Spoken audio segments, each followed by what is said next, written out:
Hey, what's good, you guys? It's your girl, Jade, and I'm back again with another video. I did one 2 days ago, but I talked to my recruiters yesterday. Yes, I have two recruiters. I actually talked to a reserve recruiter, and I also talked to an active duty recruiter with active paperwork on with each one of those.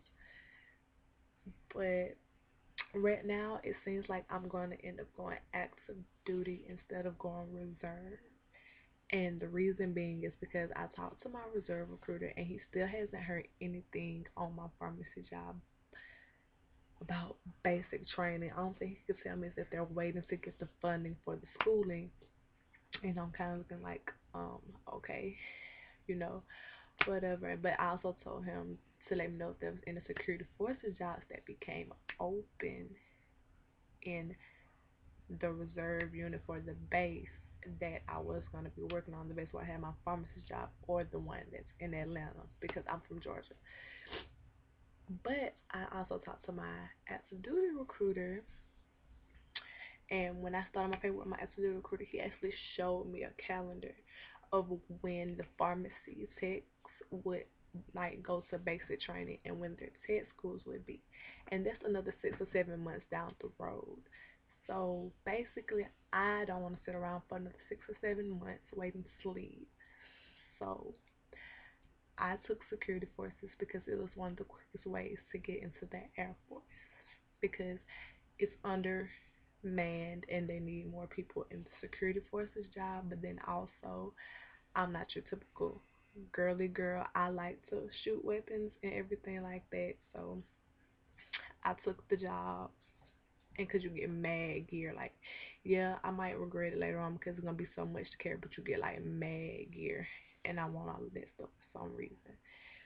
So I took that, and the only thing he said he had to do was like run my credit report, and I got A1 credit, being only 18 and a half, excellent credit. But and after that, he said I just gotta go back to MIPS and swear in. I have to leave with all the other people going to MIPS and stay at the hotel, but I don't have to stay both for both days or whatever he said. I just go in when they do their first swearing in. I go to the first swearing in, and then I'm free to leave. Which my dad stays up there in Atlanta where they're gonna do MIP, so he's gonna come pick me up and everything. So I'll probably be there for no more than like 2 hours, 2.5 hours at the most, depending on when they do their first swearing in and everything. And the reason being that I have to go back to MIPS to swear in is because with reserve, anybody that's going reserve or thinking about going reserve, when you go reserve, you do your set dip packet that you do with any reserve or with any branch of military. And you go to MIPS and you know, you go to MIPS, eyes, ears, the routine from the videos that y'all seen, the duck walk, the physical, the doctor looking in between your legs to make sure you're anatomically correct. But with reserve, how as when you're active duty, you swear in up there. With reserve, you don't swear in ups. You go back to your recruiter's office. They break down your ASVAB scores. And they break down your ASVAB scores. They give you a list of jobs that you qualify for. But being a reservist, the job that you pick, whatever, since you're reserved and you're serving locally, you have to find jobs for the Air Force bases that are open for them. So with me being from Georgia, it's the Air Force Base in Warner Robins, which is like 45 minutes from where I stay. And then there's one in Atlanta, which is the reserve base. My recruiter had my job on the active duty base, which is located in Warner Robins. And pharmacy tech was a job that I wanted and they had it open and I got the job. But I had to do a resume, schedule an interview appointment, go talk to the man, and then once he decided, he has to write his commander and tell his commander why we should get the job, and his commander sends back a code clarifying that that job is mine.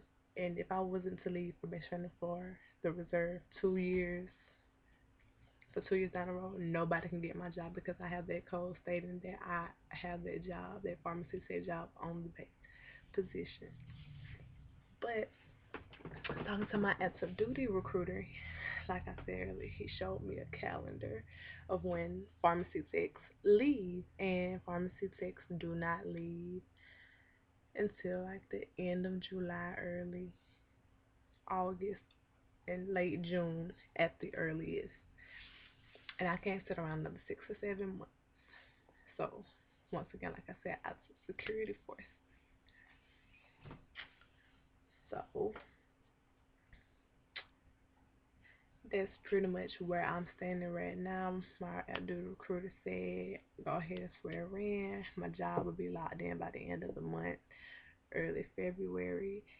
And I'll probably be leaving in April for basic training because I think March basic training dates have closed now. So I'll probably be one of those people to get one of those early graduation dates in April, like the first week of April, second week of April, probably around that time. Hopefully, if everything goes well and according to plan. But I'm actually hoping that security forces job opens up with my reserve because for some reason I want to come back home for a while before I venture out into the world.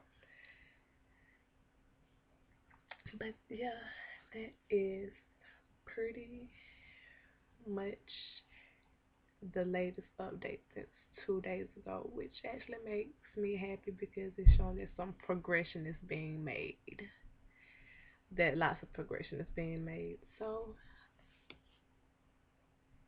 if I hear any more information, regardless if it's about me or anything pertaining to the Air Force, I will let you know. Anybody going into security forces, I highly recommend you guys to go look at that two school. My bad. That Too Cool for Schools guys videos. He is very informative on security force, tech school, and operational. And then he also has videos pertaining to BMT.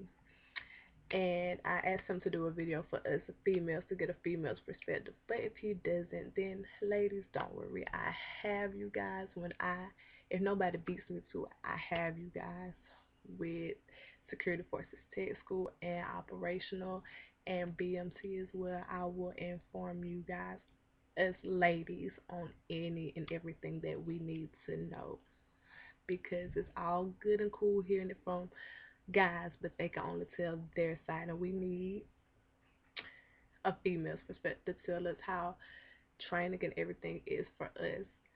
But until then, I'll holler at you guys, and I'm still working on the M16 breakdown video. Just gotta figure out a way to film it without those people knowing on base because they kind of don't want you to know that until you get there. But I'll be in touch if that makes any sense.